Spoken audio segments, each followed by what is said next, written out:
Hello students, नमस्कार। PTI online classes में आप सभी का स्वागत है। और हमारा जो टॉपिक है वो है हल प्रश्न पत्र यानी 2021 का। और अभी तक हमने 5 क्वेश्चन सोल्व किए थे। अब इसके बाद हो गया अपन 6 वाला सीलिएक रोग होता है। तो ये सीलिएक जो रोग होता है वो किसकी कमी से होता है? देखिए, इसमें ऑप्शन में आया था, आप अनुमान लगाना।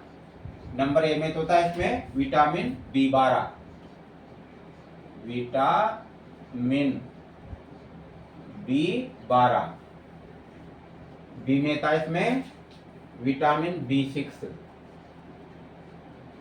Vitamin B6, vitamin D. C में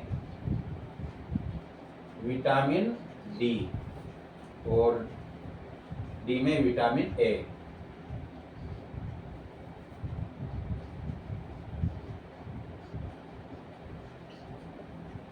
विटामिन ए।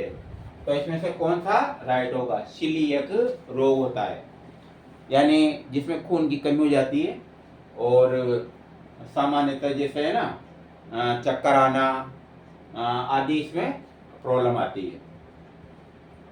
तो कौन सा राइट होगा इसमें? इसमें राइट होगा विटामिन B12। अब इसके बारे में आप विस्तार से देखिए। मतलब इसको अपन यूं नहीं कि जो हल प्रश्न पत्र है वो आपने भी देख रखा है। इसमें अपन जो देख रहे हैं वो और विटामिनों की भी जानकारी हो जाती है, यानी इसमें से कौन से क्वेश्चन बनते हैं उनकी भी जानकारी हो जाती है। विटामिन B12, तो देखिए विटामिन B12 का जो नाम होता है रियल में, और इनके विटामिनों के कुछ क्वेश्चन ऐसे हैं फिक्स है, जैसे जीवाणु जनित रोग है, वायरस जनित रोग है, इनमें से फिक्स एक एक क्वेश्चन आता है। ठीक उसी प्रकार से विटामिन में से भी एक क्वेश्चन निश्चित रूप से आता है, चाहे वो फर्स्ट ग्रेड का एग्जाम हो, इसका पिटेगा, थर्ड ग्रेड का हो या सेकंड ग्रेड का। एक आता है हार्मोन में से, ग्रंथियों में से। कुछ टॉपिक ऐसे हैं जिसमें से क्वेश्चन फिक्स है। तो देखिए इसमें विटामिन जो B12 है उसका नाम होता है साइनोकोब्लेमाइन, साइनोकोब्लेमाइन, साइनोकोब्लेमाइन। किसका नाम है? विटामिन B12 का, विटामिन B12। तो इसकी कमी से होता है, यानी ये इस विटामिन की कमी से क्या होता है? नाम देखना, साइनोकोब्लेमाइन, है ना, खून की कमी हो जाती है। और इसमें जैसे जो फल फ्रूट है, जैसे एप्पल है, पपीता है, संतरा है ना, इसमें पाया जाता है प्रचुर मात्रा में। दूध में तो होता ही है। और तो इसका है उसी प्रकार से विटामिन जो B6 है उसका नाम होता है पायरिडोक्सिन, पायरिडोक्सिन इसका नाम होता है। उसी प्रकार विटामिन डी का नाम होता है कैल्सीफेरोल, कैल्सीफेरोल। उसी प्रकार होता है कैरोटीनाइड, कैरोटीनाइड, कैरोटीनाइड। तो इस प्रकार इनके रासायनिक नाम है ये। तो ये हो गया साइनोकोब्लेमाइन, विटामिन B12, पायरिडोक्सिन हो गया विटामिन B6 का, और विटामिन डी को होता है कैल्सीफेरोल, और ये होता है कैरोटीनाइड। इस प्रकार से ये। इसके बाद क्वेश्चन नंबर 7वां देखिए, आंतरिक बार की जांच की जाती है। आंतरिक भार की जांच की जाती है।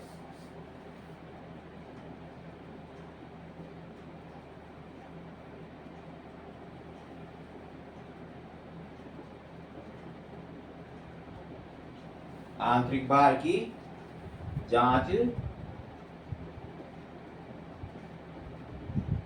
की जाती है, यानी जो अंदर का जो वेट है, यानी इसमें सामान्य जैसे मेटाबॉलिज्म जो रेट होती है, यानी उपापचय दर, उन सब की जांच की जाती है। तो ये इसमें ऑप्शन तो ऐसे वही 4 आते हैं, जैसे पहले उदाहरण के रूप में इसमें थोड़ा टिपिकल रहेगा आपके लिए, बार परिणाम, बार परिणाम, बार परिणाम। बी में पल्स रेट, पल्स रेट व भार तीव्रता, भार तीव्रता, और सी में लैक्टिक एसिड, लैक्टिक एसिड, सकेंद्रण, सकेंद्रण, सकेंद्रण।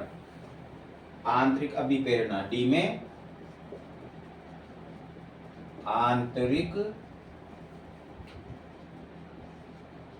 अभिप्रेरणा।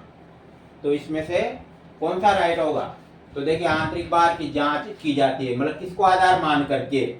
भार परिणाम, पल्स रेट एवं भार तीव्रता, लैक्टिक एसिड सकेंद्रण और आंतरिक अभिप्रेरणा। तो इसमें राइट क्या होगा?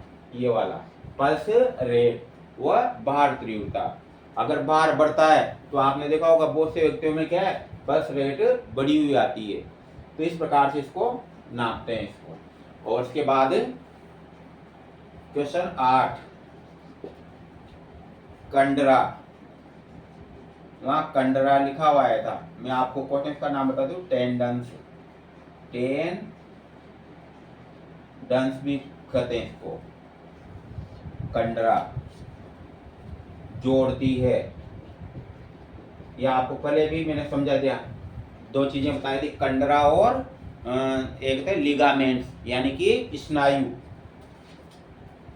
तो ये किसको जोड़ते हैं? देखिए, अनुमान लगाना, आप लिखते हैं यहां तक, ये जोड़ते हैं एक अस्थि को दूसरी अस्थि से, यानी शॉर्ट में बता देता हूं, अस्थि को अस्थि से। दूसरा था दो पेशियों को, दो पेशियों को, यानी पेशी को पेशी से। इसके बाद था एक पेशी को अस्थि से, सी में एक पेशी को अस्थि से, अस्थि से। पेशियों को तंत्रिका से, पेशियों को तंत्रिका से, तंत्रिका से। तो देखिए कौन सा राइट होगा? इसमें क्या रहा है? अस्थि से अस्थि, दो पेशियों को और एक पेशी को एक अस्थि से। तो ये पहले बताया था, कंडराएं क्या काम करते हैं? ये पेशियों को अस्थियों से जोड़ते हैं, याद रखना। कैसे जोड़ते हैं? पेशियों को अस्थियों से जोड़ते हैं। इनके जो किनारे है ना, वो अस्थि और पेशी के इसमें मिले। देखिए उदाहरण के रूप में देखिए, जैसे यहाँ पर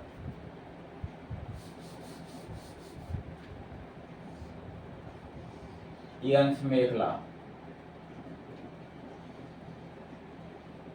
ये ग्लेनाइड केविटी, ये उम्रस का सिर, ये। अब यहाँ पर देखें, इन दोनों के बीच में क्या पाई जाती है? ये पेशियां पाई जाती है दोनों तरफ। इसलिए तो हाथ को अपन ऊपर नीचे कर सकते हैं, ये तो पेशियां पाई जा रही है। लेकिन अब देखिए, ये क्या करेंगे? ये एक पेशी को एक अस्थि से जोड़ेंगे, तो ये बीच में तो पेशियां हैं, तो दोनों किनारों पर क्या पाए जाएंगे? टेंडेंस पाए जाएंगे। इधर भी क्या पाए जाएंगे? टेंडेंस पाए जाएंगे। तो क्या हो गया? ये पेशी है बीच में, पेशी, तो पेशी को कैसे जोड़ो? जबकि ये अस्थि है, ये अस्थि, तो पेशी को अस्थि से जोड़ने का कार्य करते हैं ये। इसी प्रकार से सी राइट होगा इसका।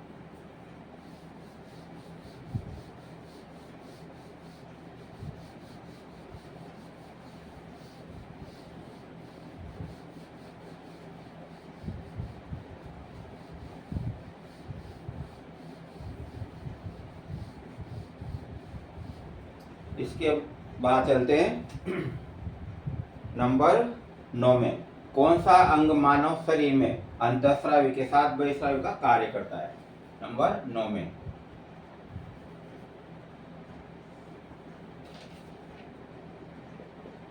कौन सा अंग बहिर्स्रावी, या शॉर्ट में बता देता हूं मैं, आप उसे समझ ही गए होंगे। कौन सा अंग, कौन सा अंग बहिर्स्रावी के साथ अंतःस्रावी, अंतःस्रावी का भी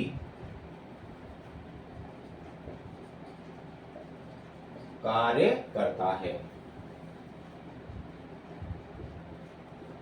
उससे कोई फर्क नहीं पड़ेगा, चाहे ये आगे आ जाए ये पीछे चल जाए, है ना। तो वो कहने का मतलब है हमारे शरीर में ऐसी कौन सी ग्रंथि है जो अंतःस्रावी और बहिःस्रावी दोनों का काम करती है। तो इसमें ए में लिखा था यकृत, उसी प्रकार से बी में था गुर्दा। गुर्दा में कंफ्यूज मत हो जाना, गुर्दा का मतलब होता है वृक्क होता है, यानी किडनी। सी में था अग्नाशय, अग्नाशय। और डी में था पित्राशय, पित्राशय।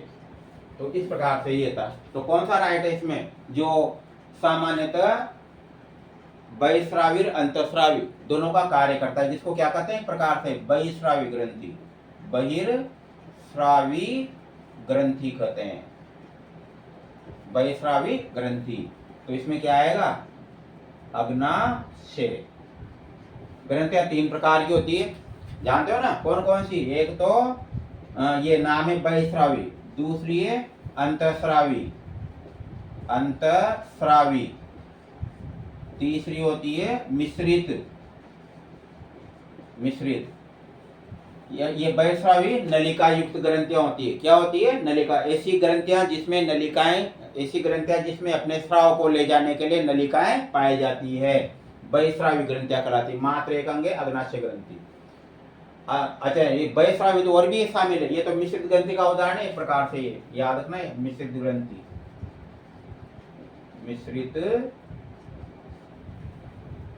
मिश्रित ग्रंथि, ये जिसमें दोनों के गुण पाए जाते हैं। ये किसके, बहिःस्रावी और अंतःस्रावी के दोनों के गुण पाए जाते हैं ये।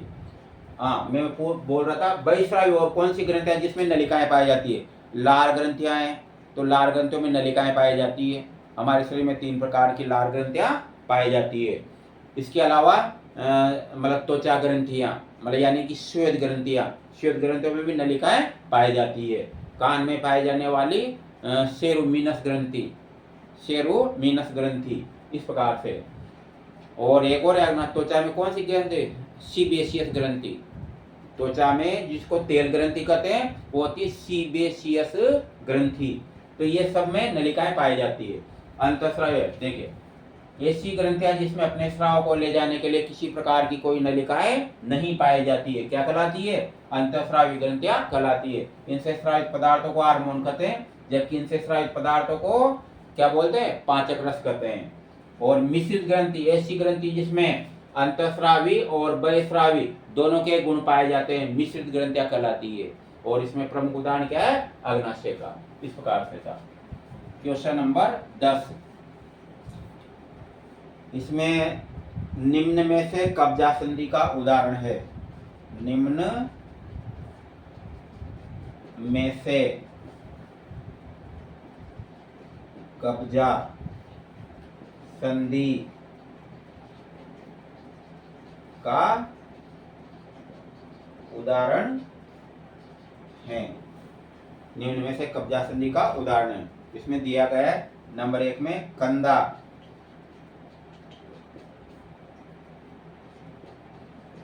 बी में दिया गया है घुटना, टखना, पैर में पाया जाता है। और डी में कोई नहीं, कोई नहीं।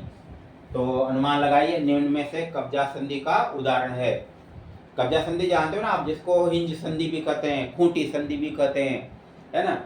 मतलब कब्जा का मतलब जो दरवार जो में होते हैं ना लगे हुए, यानी ये मतलब एक और ही गति करने देते हैं ये, यानी इसमें एक ही प्रकार की गति होती है, या यूं कह सकते हैं इधर उधर गति होती है।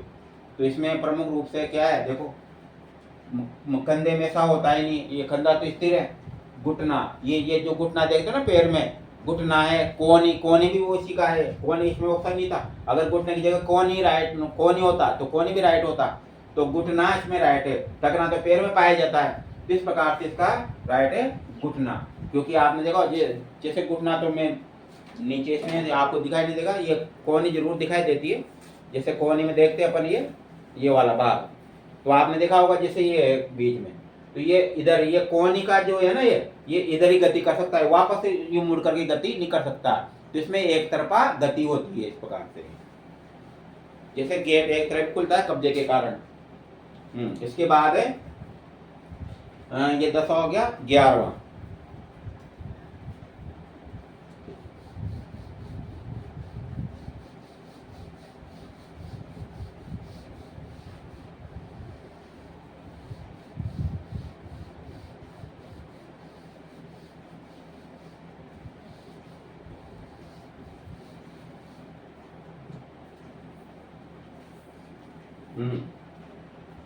तो इसके बाद 11वें में तनाव के समय कौन सा हार्मोन स्रावित होता है? तनाव के समय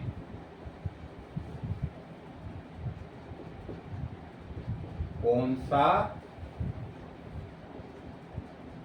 हार्मोन स्रावित होता है?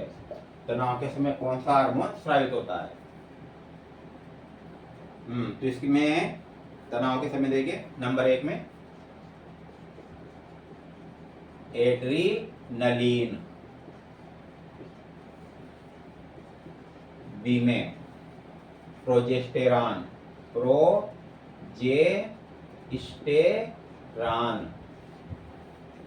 और सी में एस्ट्रोजन, एस्ट्रोजन,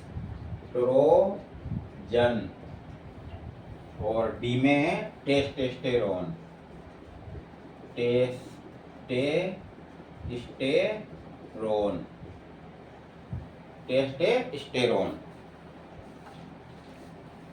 तो इसमें से देखिए तनाव के समय कौन सा हार्मोन स्रावित होता है। पहले मैं आपको जानकारी दे दूं, ये कौन सी ग्रंथि से स्रावित होता है? ये स्रावित होता है एड्रिनल ग्रंथि से। नाम से पता लग रहा है ना, कौन सी ग्रंथि? एड्रिनल ग्रंथि से स्रावित होता है। और एड्रिनल ग्रंथि में भी 2 भाग होते हैं। एड्रिनल ग्रंथि, उसमें 2 भाग होते हैं, एक होता है कॉर्टेक्स, एक होता है मेडुला। मेड्यूला कह सकते हैं इसको, मेड्यूला। ये तो इसके द्वारा तो 3 अलग हार्मोन स्रावित होते हैं। देखो, मिनरेलोकार्टिकाइड्स, ग्लूकोकार्टिकाइड्स, जब ग्रंथियां फटेंगे उसमें अध्ययन करेंगे। एक बार देखिए, मिनरेलोकार्टिकाइड्स, ग्लूकोकार्टिकाइड्स और गोनेडोकार्टिकाइड्स, इस प्रकार से 3 हार्मोन समूह हार्मोन वर्ग स्रावित होते हैं। मेडुला से दो स्रावित होते हैं, एक तो एड्रीनलीन,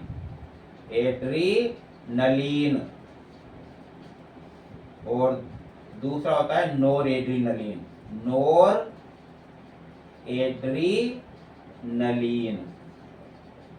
यानी इसका विरोधी हार्मोन है। किस प्रकार से जो है, तो इसमें कौन सा राइट होगा?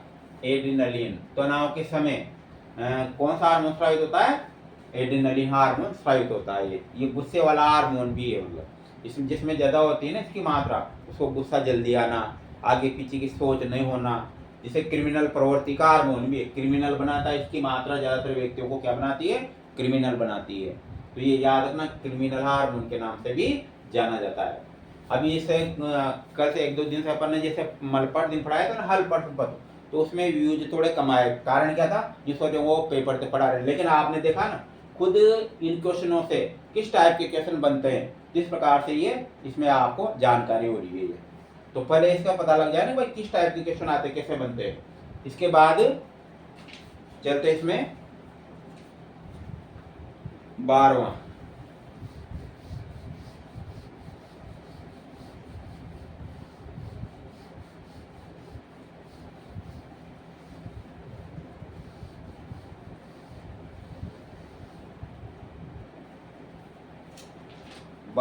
इसमें मतलब 15 तक इसको बताएंगे। एक और देखिए, हालांकि ये तो चलेगी, चाहे ये क्लास तो चलेगी, मैं अब इसमें थोड़ा सा चेंज होगा क्योंकि पीटीआई जैसे ये आया ना नाम, पीटीआई, ऑनलाइन, ऑनलाइन क्लासेज, ये, लेकिन इसमें क्या हो गया, ये एक सीमित दायरा हो गया। अब इसमें यानी कि जैसे कोई भी जब देखता है ना यूट्यूब पर, तो जो देखता है पीटीआई की और तो देखेगा ना, जबकि इससे जो मेरे से स्टूडेंट जुड़ रहे हैं, जो सीनियर पास करके जाते हैं, जो आगे भी बीएड करते हैं, जो भी मतलब जुड़े हुए हैं, तो अगर जिसमें एक फिक्स दायरा हो गया, जबकि इसमें जो जानकारी है वो रीड की भी जानकारी हो सकती है। रीड में भी अधिकांश जो है ना एनाटॉमी फिजियोलॉजी का उसमें चलता है, ये है ना, कई जानकारी होती है इसमें।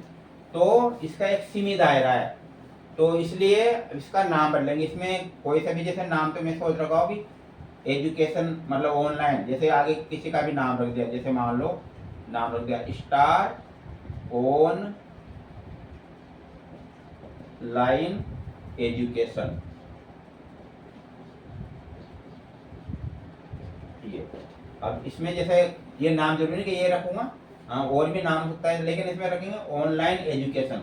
इसमें क्या विस्तृत शब्द आ जाता है, इसमें सभी प्रकार की जानकारी दी जाती है, तो इसको फिर देखने का जो है ना क्राइटेरिया वो भी बहुत बड़ा हो जाता है, जबकि इसमें एक सीमित दायरा हो गया। और अभी तक जो भी आप स्टूडेंट जुड़े हो, तो आपने देखा होगा अभी तक अपने जो यूज है वो 250 के लगभग, ये मतलब ये है ना।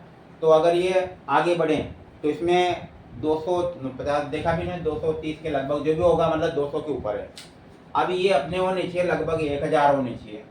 अब इसमें से अधिकांश तो यूँ होते हैं वो हम तो कोचिंग में पढ़ रहे हैं, क्या लेना देना, मतलब टाइम मिला तो देखा, नहीं देखा। अगर ये बेहतरीन क्लास चलती रहे तो इसके लिए आपको यूँ है कि खुद भी कोशिश करके इसमें जो है ना सब्सक्राइबर बढ़ाने पड़ेंगे। ये चाहे आपके भाई हो, बहन हो या रिलेटिव, कोई मना नहीं करेंगे। अगर बोले कि हमारे सर हमारे को मतलब फ्री ऑनलाइन पढ़ा रहे हैं, तो बिल्कुल वो इसकी संख्या को बढ़ाएंगे। और अगर फिर मान लो जैसे अपन उस इसकी यूट्यूब की परिसीमा को पार नहीं कर पाए, तो क्लास तो चलेगी, लेकिन फिर उसमें दिक्कत आ जाएगी कि फिर वो ऐप के द्वारा चलेगी। वो मुझे ऐप खरीदना पड़ेगा, और ऐप खरीदते ही फिर क्या उसमें चाहे 5 स्टूडेंट जुड़े, जो भी जुड़ने में तभी तैयार है, मतलब क्या, लेकिन वो बोल रहे हैं कि सर आप तो अलग से पढ़ाओ, लेकिन पूरा न्यू सिस्टम से पढ़ाओ। लेकिन सिस्टम से पढ़ाते फिर सबको आसानी से उपलब्ध हो जाएगी, क्योंकि जो कोचिंग में पढ़ रहे हैं वो तो यूँ वो कोचिंग में तो पढ़ रहे हैं, देखा जाएगा। लेकिन पता जब लगेगा जब अपने पढ़ाए हुए क्वेश्चन और कोचिंग में पढ़ाए हुए क्वेश्चनों में आप जब तुलना करोगे ना, तो जब पता लगेगा कि यार ये तो अपने एक सीमित दायरे में इतनी सारी जानकारी उपलब्ध हो जाती है। तो मेरा कहने का मतलब यही है, अगर आपको कंटिन्यूस क्लास को चलाना है तो सब्सक्राइबर की संख्या बढ़ानी पड़ेगी, मतलब तो चलती रहेगी ये, है ना। पीटीआई ऑनलाइन क्लासेस के नाम से चलती रहेगी, लेकिन मैं थोड़े देखता हूँ 15-20 दिन, मतलब अगर जैसे ये इसकी संख्या नहीं बढ़ी, तो फिर मुझे क्या है ये ऑनलाइन एजुकेशन के नाम से चलानी पड़ेगी, और इसमें फिर मुझे रीट वालों को भी जोड़ना पड़ेगा। और रीट वालों का थोड़ा क्राइटेरिया बढ़ा है, वो स्टूडेंट जुड़ेंगे तो अपने आप ही इनकी संख्या बढ़ेगी, क्योंकि मैंने फिक्स करा है कि वह जब देखते हैं तो ज़्यादातर उनको ये मिलता है, तो ऑनलाइन पढ़ा रहे हैं इसलिए वो भी ज़्यादा नहीं करते, लेकिन इसमें जुड़ेंगे ना तो फिर वो संख्या, तो आपको अगर ये ऊपर वाले नाम से अगर अपना काम चलता रहे तो ये ठीक रहेगा, मतलब तो आगे चलते हैं अपन क्वेश्चन में।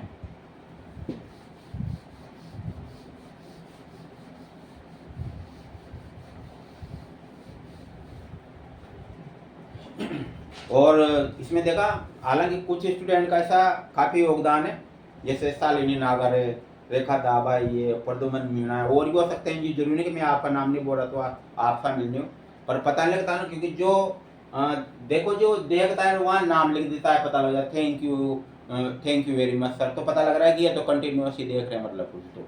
और भी स्टूडेंट लगभग मानो का 20-25 तो आते हो जाते हैं, कंप्लीट हो जाते हैं कि हाँ ये इन्होंने देख लिया, फिर बाद में दूसरे दिन तो 50-60 आप भी कुछ चेक कर लेते हैं, वो बढ़ जाते हैं। लेकिन व्यूज तो बढ़ रहे हैं, लेकिन सबसे बड़ा है सब्सक्राइबर को आपको बढ़ाना। अभी ये काम तो आप इतना सारा तो कर ही सकते हो आप, अगर आपको कंटिन्यूस पढ़ना है तो। देखिए इसके बाद कौन सा क्वेश्चन हो गया था अपने, हाँ तनाव का हो गया था 12वां क्वेश्चन। 12वां चलते हैं।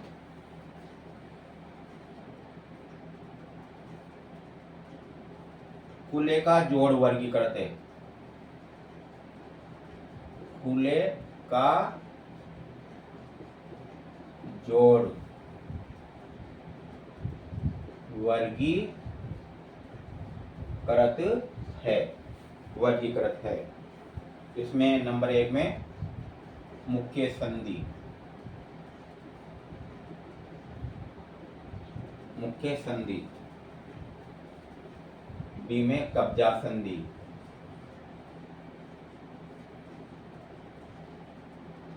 कब्जा संधि, काटी संधि,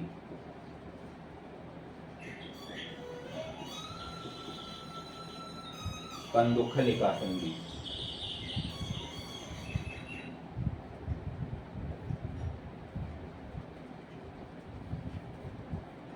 खलिका संधि, कंदुखलिका संधि। तो देखिए कुले का जोड़ किसमें शामिल है, यानी जिसमें बोल और सॉकेट की, अभी मैं ये लिखा गया केवल ये कुले का जोड़ वर्गी करते हैं।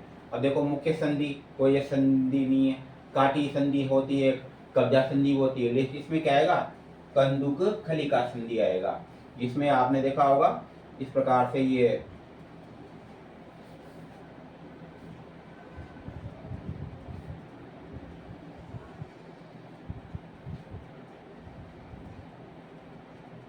एसिटाबुलम कैविटी के, एसिटाबुलम कैविटी गुहा रहती है, ये प्यूबिस सिम्पाइसिस, प्यूबिस सिम्पाइसिस।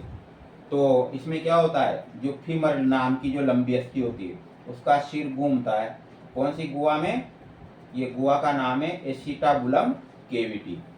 तो ये कंदुखलिका संधि है। हालांकि इसमें एक भी है, दो है इसमें कंदुखलिका में, एक तो अंश मेखला, दूसरी होती है श्रोणी मेखला, श्रोणी मेखला, ये दोनों इसमें आते हैं। ये तो ये कौन सी वाली है, श्रोणी मेखला है। इस प्रकार से इसके बाद चलते हैं 13वां। इसका आपको तुरंत पता लग जाएगा कौन सी जो है ना अस्थि पैर का हिस्सा नहीं है।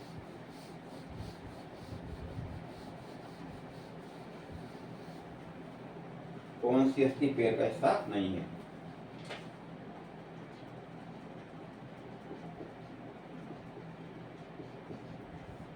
कौन सी अस्थि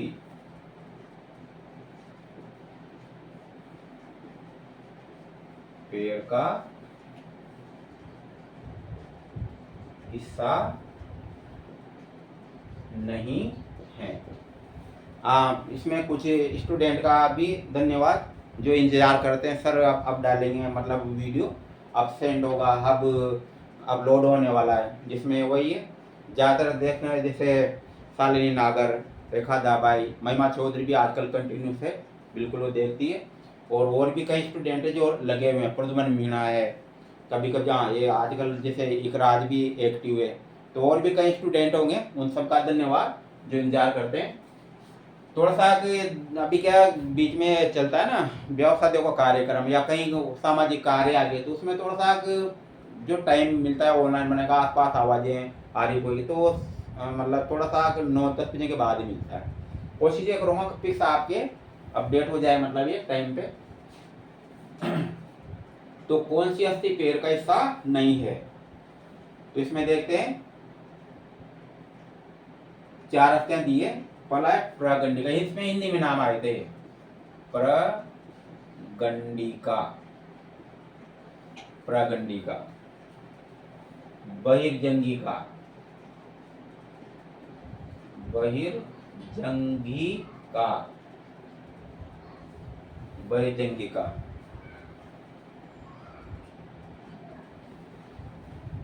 अंतर्जंगिका, समझ गए होंगे आप,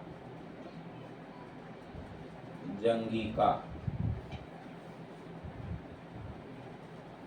उख अस्थि, इसमें डायग्राम कहता ऐसे ये शब्द था, उख अस्थि। अब ये 2 होती है, उख अस्थि, अंश उलखुल गुहा भी होती है और उलूखल गुहा भी होती है। तो इसमें देखिए कौन सी अस्थि पैर का हिस्सा कौन सी अस्थि पैर का हिस्सा नहीं है? तो इसमें पैर का हिस्सा कौन सी नहीं है? देखिए प्रगंडिका, ये कौन सा राइट होगा? तो इसमें मुख्यतः जो राइट होगा कौन सा होगा? प्रगंडिका, क्योंकि आप कंफ्यूज होंगे कौन सी अस्थि है। ये होम रस का एक दूसरा नाम है, होम रस। ये क्योंकि पैर के होते हैं फीमर, उसको उरुविका कहते हैं। जैसे ये खंडे वाला भाग, ये वह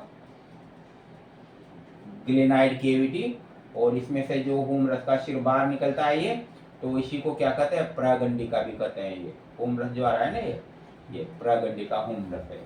और ये होता है, जैसे नाम होता है tibia fibula, tibia fibula, fibula, ये दोनों एक साथ आते हैं। तो इसमें जो पहले जो शब्द आ रहा है वो टीबिया अंतर की तरफ, और फ्यूल आ रहा है बाहर की तरफ, तो बहिर्जंगिका और अंतर्जंगिका हो गया।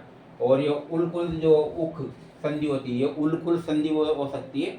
तो ये जो है ना सामान्यतः क्या होती है, जो गोवा होती है ना, जैसे मतलब श्रोणी मेखला, उसके अंतर्गत आ सकती है। तो आगे इसके बाद चलते हैं 14वां क्वेश्चन।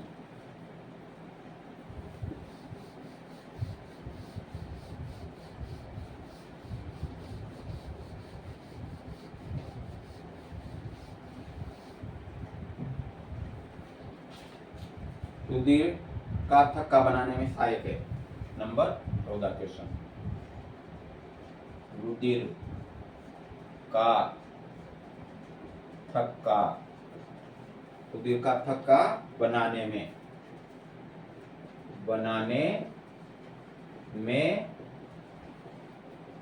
सहायक हैं। आपकी स्टडी कारगर है, अपने आपने एनाटॉमी फिजियोलॉजी पढ़ी हो। ये प्रश्न अगर आपको मेरे जैसे यहाँ पर बोर्ड के लिखते ही आपको तुरंत याद आ गया उसका उत्तर, तो आपकी पढ़ाई सार्थक है, क्या आपने तैयारी कर रखी अच्छी। अन्यथा जो मैंने पढ़ा रखी उसमें तो आपको ये तो याद होंगे सही हो। तो इसमें देखिए कौन रुधिर का थक्का बनाने में सहायक है। ए में प्लाज्मा, पहले से उत्तर आ जाना चाहिए। बी में आरबीसी, सी में डब्ल्यूबीसी, और डी में थ्रोम्बोसाइट, थ्रोम्बोसाइट्स, इनको प्लेटलेट भी कहते हैं, प्लेटलेट्स, इनको बिंबाणु भी कहते हैं, बिंबाणु। ये ऐसे नाम बदल के आ जाते हैं कई बार कंफ्यूज करने के लिए। इनका मैंने पहले बता रखा है, जो है ना रेड ब्लड सेल है ना, अर्थात इनको क्या कहते हैं? इनको एरिथ्रोसाइट भी कहते हैं। क्या कहते हैं? एरिथ्रोसाइट, एरिथ्रोसाइट भी बोलते हैं इनको।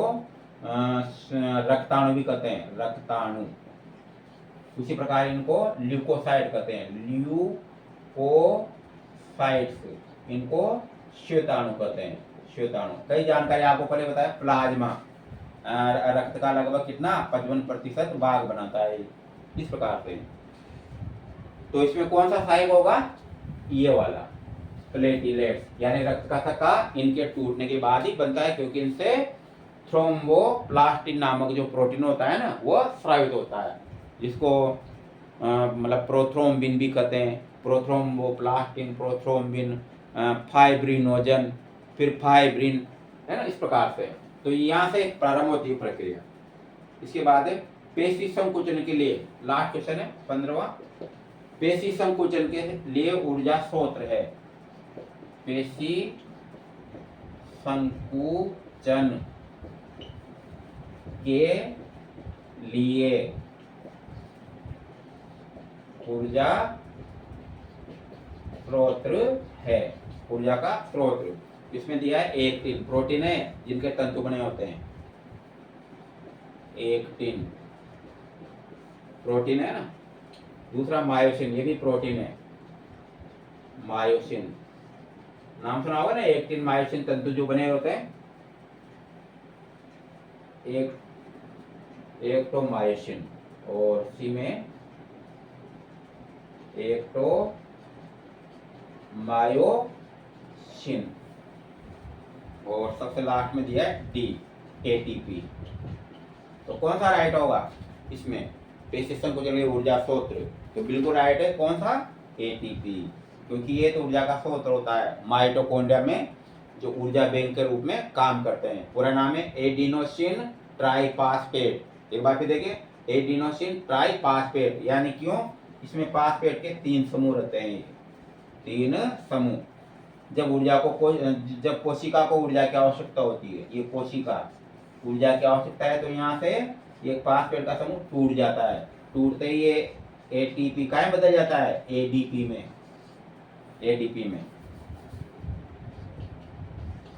एडीपी यानी 2 फास्फेट के समूह रखे इसमें ये, तो एडिनोसिन डाइफास्फेट। वही जब भोजन का ऑक्सीकरण होगा, ऑक्सीकरण के फलस्वरूप क्या उत्पन्न होती है? ऊर्जा उत्पन्न। अपन भोजन किस लिए ग्रहण करते हैं? पेट भरने के लिए, ऊर्जा के लिए? ऊर्जा के लिए। तो जब भोजन ग्रहण करते हैं, भोजन का लास्ट में जो उपापचय पदार्थ जो होता है, जो कोशिका में काम आता है, वो क्या होता है? ग्लूकोज होता है। वो ग्लूकोज के, चाहे आप कोई सा भी भोजन ग्रहण करें, इसमें अपन चाहे जैसे फल फ्रूट जूस, यानी किसी भी टाइप का राइस, बर्गर, पिज्जा जो भी खाओ, लास्ट में काय में बदलना है? उसको ग्लूकोज में बदलना है। और ग्लूकोज फिर कोशिका में जाके ग्लूकोज का ऑक्सीकरण होता है, और ऑक्सीकरण के फलस्वरूप जो ऊर्जा उत्पन्न होगी, वो ऊर्जा फास्फेट में बदल जाएगी। ये फास्फेट जब इससे आकर के मिलेगा, किससे? एडीपी से, तो एडीपी वापस क्या बदल जाएगी? एटीपी में। इस प्रकार का ये परिवर्तन चलता रहता है। तो इसमें प्रमुख स्रोत कौन सा है? एटीपी। इस प्रकार से ये 15 क्वेश्चन थे जो 2011 के पेपर में आए थे। आपको ये अच्छी तरह समझा था। कल कुछ नए जो है ना तथ्य, रोचक तथ्य, उसके साथ हम चलेंगे, बाकी कल पढ़ेंगे। धन्यवाद।